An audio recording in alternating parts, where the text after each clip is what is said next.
আপনাকে ক্লাসরুমে এই প্রশ্ন করা হয়, আমি একটা আপনাকে ক্লাসরুমের প্রশ্ন করি যে কেন সাবের হোসেন চৌধুরীর বিরুদ্ধে মামলাটার জামিন খুব দ্রুত হয়েছে, কেন অন্য মন্ত্রীদের বিরুদ্ধে হয় নাই, কেন একজন ব্যবসায়ী নেতাকে এখন জেলে থাকতে হচ্ছে, আরেকজন ব্যবসায়ী নেতা বাইরে থাকছেন, মানে এই ব্যাপারগুলো আসলে কিভাবে ঠিক করা হয়েছে বা এটা কারা ঠিক করছে আসলে? এটা তো কোর্ট বলবে, এটা আমি কেমনে বলবো? এটা কোর্টের ইখতিয়ার, কোর্ট বলবে এটা। এই মামলাগুলির ব্যাপারে কি ক্যাবিনেটে আলোচনা হয় বা সরকার প্রধান আপনাদেরকে কিছু ব্রিফ করেন যে বা আমরা কিছু জানতে পারি যে আমি মানে এখানে একটা পিক এন্ড চুজ, এই পিক এন্ড চুজটা কেন আমি হচ্ছে? আমি একটা ক্যাবিনেট মিটিং ছাড়া আমি সবগুলো ক্যাবিনেট মিটিং এ ছিলাম। হুম। এই ধরনের কোনো আলোচনা আমি ক্যাবিনেটে শুনি নাই। আচ্ছা। কেউ কোর্টের যেগুলো এখতিয়ার সেগুলো নিয়ে ক্যাবিনেটে আলাপ হয়নি। একটা কথা এখন বারবার হচ্ছে যে উপদেষ্টাদের সেফ এক্সিট, যে কথাটা আমরা একটু তুলেছিলাম, এইটা সাবেক উপদেষ্টা জনাব নাহিদ ইসলামও বলেছেন, এমনকি মাহফুজ আলমের উপর আক্রমণের ক্ষেত্রে তাকে আসলে আক্রমণের মুখে ঠেলে দেওয়া হয়েছে, এই অভিযোগও করা হয়েছিল। আপনি আপনার ফেসবুক পোস্টে বলছিলেন যে কারা যেন আপনাকে গণসূত্র বলতেছে, এবং আপনার প্রায়, আমি যদ্দূর বুঝি যদ্দূর চিনি, আপনাকে প্রায় আপনার অনিচ্ছা সত্ত্বে আপনার নিজের বাসা ছেড়ে একটা সরকারি বাসায় যেতে হয়েছে।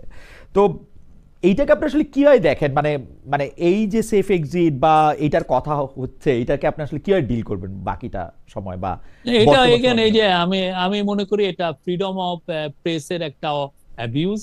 হুম। মানে যেগুলো আপনি আপনি যদি ধরেন যে আমাদের কোন অ্যাডভাইজারের এগেইনস্টে যদি আপনার কোনো অভিযোগ না না, থাকে এটা আপনারা তো এটা তো প্রেস সেগুলো নিয়ে করতেছে না লেখেন। শফিক ভাই, এটা তো কি প্রেস করতেছে না, এটা তো জনাব নাহিদ ইসলামকে উদ্ধৃত করতেছে প্রেস, এটা তো সার্জিস আলমকে না না, উদ্ধৃত করতেছে নাহিদ প্রেস। ইসলাম, আমি জানি না নাহিদ ইসলাম কি পরিপ্রেক্ষিতে এটা বলেছেন।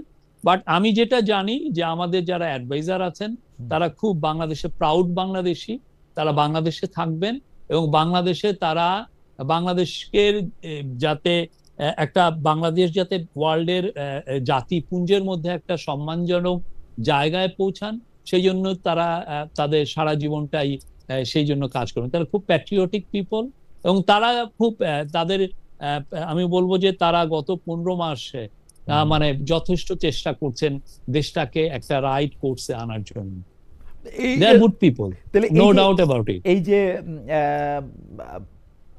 জামাতের নেতা জনাব তাহের, বিএনপির একজন মানে চেয়ারপারসনের সাথে উনি হয়তো কাজ করছেন কোনো সময়, উনি স্পেসিফিক 8 জন উপদেষ্টার কথা বলেছেন। জামায়াতের নেতা বলে জনাব তাহের বলেছেন তাদের কাছে কণ্ঠস্বর রেকর্ড করা আছে। এনসিপি নেতারা বলছেন যে ফাঁস করে দেওয়া হবে, কোন কোন উপদেষ্টা কিভাবে কিভাবে কি করে সেটা দেখে দেওয়া হবে। মানে এত মানে এখন করছেন না কেন? তারা জি কালকেই করুন, আজকেই করেন না কেন? জি আজকেই করুন, আমরা শুনি কি বললেন। আমি তো মনে করি আমাদের যারা অ্যাডভাইজার আছেন তারা দে ডিড এক্সাম্পলারি জব। এটা আপনাদের মানতেই হবে। গিভেন দা মানে আমরা যে একটা ভঙ্গুর ব্যবস্থা পেয়েছি, হুম হুম। একটা ভয়ানক একটা অবস্থায় এই গভর্নমেন্ট টেক ওভার করেছে, তো সেই জায়গায় they did a fantastic job. আপনি আজকে হয়তো বা তাদের মূল্যায়ন করছেন না, বাট আমি না না, বলবো যে history will be kind to them. না আমার আমার আমার আমার কাছে মনে হয় যে আমরা অবশ্যই তাদেরকে কিন্তু উপদেষ্টা পরিষদ ক্ষমতা আসার পরে এইটা একদম বলা হয়েছিল যে সকল উপদেষ্টা তার সম্পদের হিসাব দিবেন। আমরা বিভিন্ন উপদেষ্টাদের কাছে জানতে চেয়েছি, তারা বলেছেন তাদের কেউ কেউ এটা দিয়েছেন, এটা মন্ত্রী পরিষদে আটকে আছে। আপনি এই সম্পর্কে কিছু জানেন যে উপদেষ্টারা তাদের সম্পদের হিসাবটা আসলে দিবেন কিনা, দিয়েছেন কিনা, দিতে চান কিনা, নাকি এটা আমার মনে হয় দিয়েছেন, আমার এটা দেখতে হবে, বাট আমার মনে হয় ওনারা দিয়েছেন। এটা কি প্রকাশ করা হবে? প্রধান উপদেষ্টার কাছে দিয়েছেন সবাই, মানে বলা হয়েছিল যে প্রধান উপদেষ্টা এটা প্রকাশ করবে আমার পরে। মনে হয় আমি এটা দেখবো, আমি এটা জেনে আপনাকে বলতে পারবো। আচ্ছা। নেক্সট টাইম যদি খুব দ্রুত আপনি আমাকে আবার ডাকেন, না আই ক্যান নিশ্চয়ই আপনার সঙ্গে রেসপন্ড আমার টু ইট। নানা কারণে আবার দেখা হতো। তাহলে আপনি বলতেছেন যে উপদেষ্টা পরিষদে যারা কাজ করতেছেন উপদেষ্টাদের মধ্যে কারো বিরুদ্ধে ওই রকম কোনো অভিযোগ যদি থাকে তাহলে এটা এখনই সামনে আনা উচিত, এই 8 জন 3 জন কণ্ঠস্বরে সেগুলি না হ্যাঁ, বলাই ভালো। না এটা অনেকে এগুলো বলে একটু মার্কেট পেতে চান আর কি। আমরা তো মনে করি দে আর ডুইং ফ্যান্টাস্টিক জব। আহ, আহ, বাংলাদেশের উপদেষ্টা, আমাদের উপদেষ্টারা। আচ্ছা। একটা তো আছে যে মানে আমি বললাম যে কিছু উপদেষ্টা দায়িত্ব পালনে অনীহা দেখাচ্ছেন, কারো অভিযোগ কিছু উপদেষ্টা আখের গুছিয়েছেন এরকম অভিযোগ। জামাতের গুরুত্বপূর্ণ নেতার কথা বললাম যে তিনি জনাব তাহের, অন্তর্বর্তীকালীন সরকার কোন ষড়যন্ত্রে লিপ্ত সেটা তাদের কাছে নাম কণ্ঠ রেকর্ড আছে। বিএনপি থেকে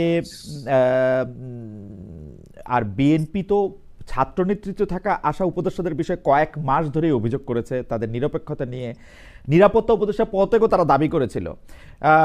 এই এই এই এই সময়ে মানে আপনাদের কাছ থেকে যেহেতু বা আপনার কাছ থেকে আমি এটা জানতে চাই যে মাননীয় প্রেস সচিবের কাছ থেকে যে আপনারা কোনো একটা স্টেটমেন্ট বা মানে এরকম কিছু ইস্যু করবেন কিনা যে আসলে এই জায়গাগুলিতে কি করা উচিত বা এরকম কোনো বাস্তব ভিত্তি আছে কিনা কোনো কিছুর, মানে আপনারা কি না, যেটার বাস্তব ভিত্তি নাই সেটা নিয়ে আমরা স্টেটমেন্ট দিব কেন?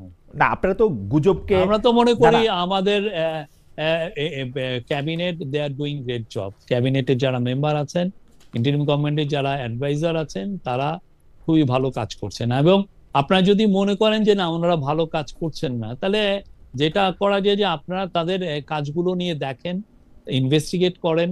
এটা নিয়ে আপনি একজন না 5, 6, 7, 8, 10 জন সাংবাদিককে নিয়োজিত করেন যে তার বিষয়ে জানার বিষয়ে আপনারা তাদের বিষয়ে জানেন, রিপোর্ট করেন। আমরা তো কোনো নিউজে তো বাধা দিচ্ছি না যে না এর বিষয়ে আমি রিপোর্ট করা স্টেটমেন্টের যাবে। কথাটা কেন বললাম, গুজব না ছড়ানোর জন্য বা মিথ্যাকে কমব্যাট করার জন্য আপনারা কিন্তু তথ্য দিয়েছেন, কিন্তু উপদেষ্টাদের বিরুদ্ধে একের পর এক অভিযোগের ক্ষেত্রে আমরা স্পেশালি আপনাকে বেশি একটা আমি এটাকে কথা বলতেই শুনি নাই।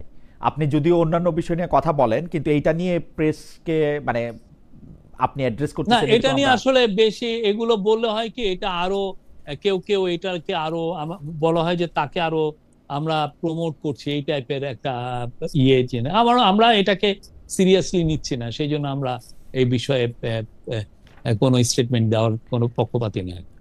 পরবর্তী প্রসঙ্গে যাওয়ার আগে আমরা আপনাকে উদ্ধৃত করে দর্শকদের কাছ থেকে একটা মতামত জানতে চেয়েছিলাম যে আগামী 50 বছরেও আওয়ামী লীগের ফেরার সুযোগ দেখা যাচ্ছে না। এই এক সাক্ষাৎকারে প্রধান উপদেষ্টা প্রেস সচিব জনাব মোহাম্মদ শফিকুল আলম কথা বলেছিলেন। প্রিয় দর্শক, একথা সঠিক বলে মনে করেন কিনা?